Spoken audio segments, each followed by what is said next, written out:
coronel Ricaurte. Él nos va a dar una lectura desde las cárceles. Él fue exdirector de cárceles de Colombia y precisamente queríamos conversar con él sobre el decreto. A ver, permítame, le tengo por acá justamente que se dictó el 14 de abril sobre la excarcelación en Colombia. Entonces queríamos saber él con su experiencia en realidad que él nos señala. Sí, es precisamente el decreto 546 de 14 de abril. Vamos a recibirle nuevamente la invitación. Aquí estamos conectándonos ya nuevamente. Y si no, pues vamos a escucharle nada más, coronel Ricaurte. Doctor Raúl, buenas tardes. Estamos en pantalla. No tenemos la suerte de verlas acá, pero en todo caso aprovechemos con el audio, que están algunos espectadores también y un público escuchándole. Conversamos sobre el decreto 546 de 14 de abril, que relaciona precisamente a la excarcelación de población penitenciaria en Colombia. ¿Cuál es el contexto de esta excarcelación, coronel?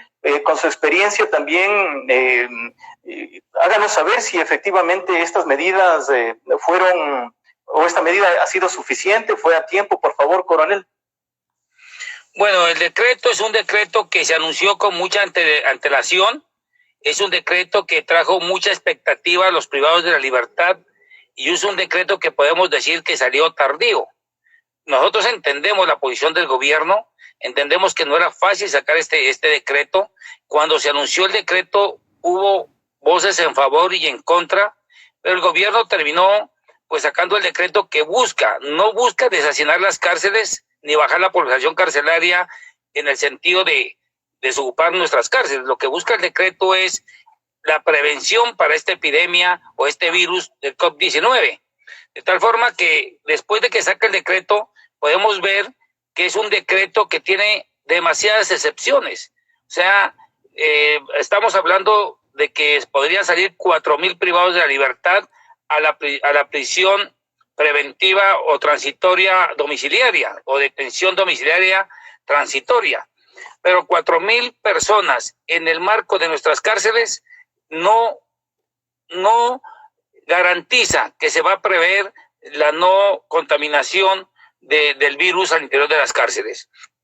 Yo manejé 4 establecimientos, los 4 establecimientos importantes de Colombia, con una población privada de libertad de 21,000 privados de la libertad intramurales.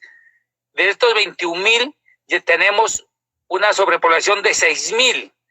De tal manera que si se cumpliera el decreto como está y salieran 4,000 a excarcelación, no alcanzaría a cumplirle y dejar en los estándares de población privada de libertad ni a los 4 establecimientos que dirigí, como eran el de Cúcuta, Pedregal, Picota en Bogotá y Cómbita en Boyacá.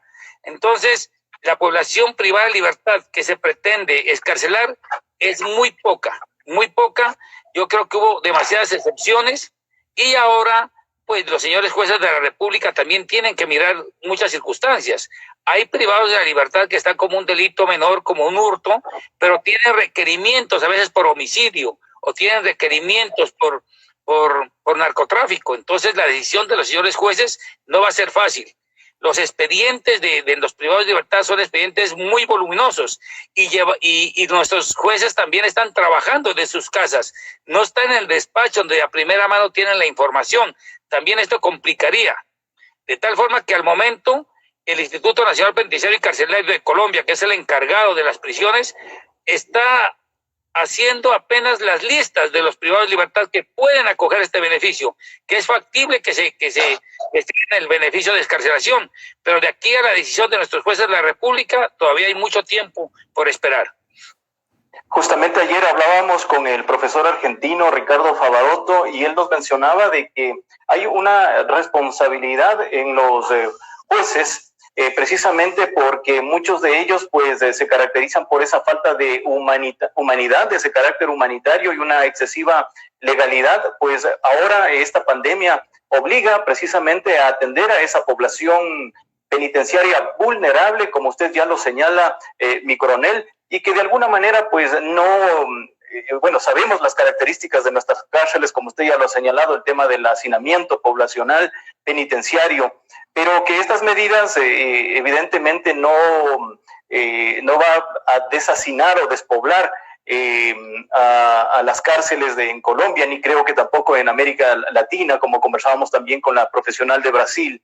Entiendo que se excluyen algunos grupos de estas medidas. Estuve yo leyendo, coronel, como por ejemplo aquellas personas, bueno, el profesor Favaroto antes de esto nos decía, él clasificó en dos grupos, las personas sin sentencia y las personas ya sentenciadas. Y entiendo, por ejemplo, dentro de ese decreto 546, que personas de Colombia, con personas como, por ejemplo, que han cometido femicidio, violencia intrafamiliar, desaparición forzada, secuestro extorsivo, secuestro simple, no se beneficiarían de esta medida, coronel. Sí, esas son las excepciones que estamos hablando, ¿no? Hay demasiadas excepciones, pero hay personas privadas de libertad que tienen estos delitos, pero que ya llevan una pena y una pena avanzada, ya han pagado su pena, ya han cumplido con un tiempo en cárcel. Aparte de eso, yo creo que es importante que el director de la prisión emita un concepto sobre su comportamiento. Hay privados de libertad que tienen excelente comportamiento y eso también tiene que ser parte de la determinación. Ahora, aquí no estamos mirando el tema jurídico netamente. Sí, nuestros privados de libertad que están en las cárceles están por una decisión de nuestros jueces de la República, pero en este momento estamos hablando de la parte humanitaria. Los presos colombianos, los presos de Latinoamérica, nuestros privados de libertad, no quisieron traer el virus a nuestros países. El virus llegó en forma desafortunada y está marcando a toda la humanidad. De tal forma que tenemos que ver ese ámbito de derechos humanos, ese ámbito de la humanidad y darles la mano a nuestros privados de libertad. En las cárceles colombianas, con el hacinamiento que tenemos, la prevención es muy difícil. Creo que esto tuvo que haber venido acompañado de otras medidas, como haber buscado unos recintos donde se puedan evacuar algunos privados de libertad y dejar las cárceles con algunos estándares. De todas maneras, nosotros tenemos cárceles de primera, segunda y tercera generación. Las cárceles de primera generación son unas cárceles demasiado deterioradas, muy acabadas en su infraestructura. Si dejáramos esas cárceles con el estándar normal, con el cupo normal que nosotros llamamos, también habría prácticamente, no habría esa distanciamiento social que estamos hablando. Para que haya un distanciamiento social, tendría que una cárcel que tenga capacidad para 2,000 cupos, que ahora está en 4,000, dejarla en 1,000 cupos para cumplir con el distanciamiento social. O sea que esto es una hipótesis demasiado complicada, pero como el decreto se anunció, yo lo puedo decir tal vez con mucha expectativa, se creó una ilusión en muchos privados de la libertad. Y ahora esto converge en que los directores de centros penitenciarios tienen un problema en la mano porque el privado de libertad le está diciendo al director, bueno, la excarcelación, yo tengo los requisitos, yo puedo salir, pero no está en manos del director solucionar este problema, pero sí tiene un inconveniente fuerte. Ya tenemos cacerolazos, tenemos amotinamientos y tenemos constantes reclamaciones, tanto del privado de libertad como sus defensores, como sus familiares y como mucha población que está en favor de la excarcelación. Coronel, usted no me va a dejar mentir o me va a confirmar mi siguiente hipótesis con su experiencia frente a las cárceles de Colombia. Yo como abogado en ejercicio profesional de más de 15 años en el área penal, conociendo de la situación carcelaria de nuestro país, sabemos que de la población penitenciaria, me atrevería a decir, por mi experiencia acá en el Ecuador, el 60% de población penitenciaria son inocentes que por A o B circunstancias no han podido obtener su libertad. Eso hace precisamente de que nos preocupemos en realidad ahora que estamos pasando esta cuarentena, estamos pasando en casa, nos decimos arrestados domiciliariamente y estamos desesperados en realidad por salir ya a la calle y recuperar nuestra actividad normal. Y en esos momentos recién nos ponemos a pensar en cómo estarán viviendo nuestros privados de la libertad, como usted lo llama. ¿Qué me dice al respecto, coronel? Sí, nosotros en las cárceles encontramos diferente población privada de la libertad. Algunos, sí, claro, son inocentes, están en proceso de que se solucione su situación jurídica. A otras personas fue por un error por un error momentario, porque en un seguro perdieron de pronto la cordura, o fueron impacientes, o no fueron capaces de manejar una situación especial y cometieron un delito. Pero eso no los hace que sean excluyentes en la sociedad. Yo siempre he hecho una pregunta: ¿a quién hay que resocializar? ¿Al privado de la libertad o a la sociedad de donde proviene el privado de la libertad? Porque el privado de la libertad viene del seno de la sociedad. ¿Por qué llega el privado de la libertad?